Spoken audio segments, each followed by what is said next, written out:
नमस्कार welcome to Reena Justin family blog. आज आम देखा बुट चना चाष। तो आमर नवरंगपुर जिले में बुट चना कहब आमर नकचना। बर्तमान या कहती बुट चना।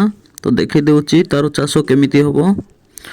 ये जो देखी पारुचंती जो जमी रे लगाई बुट चना ये देखंतु मुझे खोलिकी देखई देउची।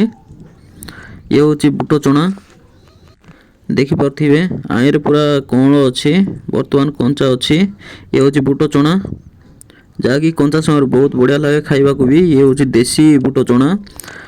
तो आपण मैंने जदि चाष करने चाहूँगी ताले जिते धान काटिबे धान काटिला सांगे सांगे जिते आपणकर जमी जदि कंचा रोची माने टिके टिके कादुओ परी कंचा रोची ताईरे थोड़े हल कषि देवे।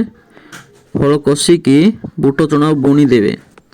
आउ जदि आपण किसी सार देवा चाहते ताले दे पारिबे। आपे आप ताकू बाड़ीवा को साहाय्य हो पारिबो। सी आपे आप बाड़ी जीवो। तो देखि परचंती बुट चना आमर बर्तमान आईरे किसी सार दिया हेनी। बर्तमान देसी बर्तमान ये आमर ऑर्गेनिक बहुत सुंदर भाव बाहरी माने आम किसी सार भी देनु।